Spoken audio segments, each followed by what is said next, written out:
notre série sur les réseaux sociaux, le marketing viral, toujours avec Olivier Luisetti, expert en réseau et particulièrement en réseaux sociaux.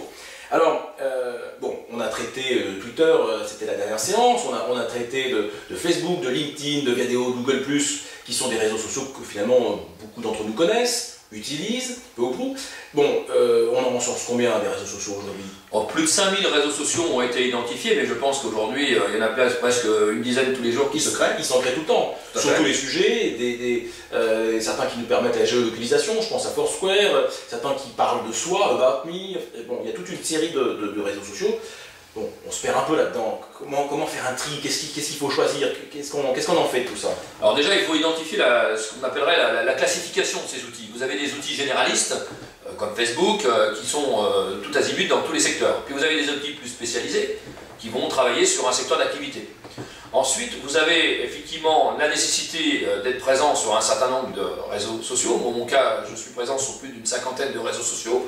Mais pour être très objectif, on ne peut pas être actif sur plus de 2-3 réseaux. Moi, personnellement, je suis actif que sur un seul réseau social, c'est celui de Viadeo.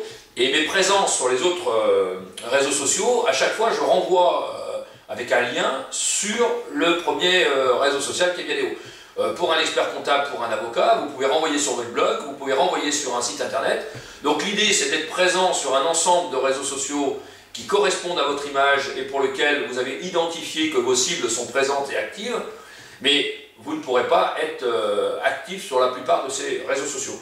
Alors il existe également, après les réseaux sociaux généralistes et les réseaux sociaux spécialistes, il existe également les réseaux sociaux d'échange de recommandations et de géolocalisation. Tu as cité effectivement Foursquare, il y a aussi TripAdvisor, qui permet d'échanger des avis avec ses amis sur les restaurants, les visites que l'on fait, les bars, les hôtels, les voyages, échanger avec ses amis sur les recommandations des différents prestataires et prestations que l'on a pu recevoir. Ou retrouver un contact, on est à la Défense, tu es à la Défense, et on le sait tous les deux grâce à Foursquare, donc on se retrouve comme ça. Tout à fait. Bon. Mais c'est vrai que ce qu'il faut en retenir, si je comprends bien, c'est qu'il faut faire un maillage en fait, avec des vitrines en quelque sorte, sur un maximum de réseaux, ce qui se fait une fois pour toutes. Exactement. Et ensuite renvoyer vers un point central, qui peut être le site, le blog, ou un profil bien fourni, de manière à être assez présent, de manière aussi à être bien référencé dans les moteurs de recherche, mais sans passer un temps fou, parce que finalement, la profession nouvelle des community managers sont des gens qui travaillent à plein temps. Tout à fait.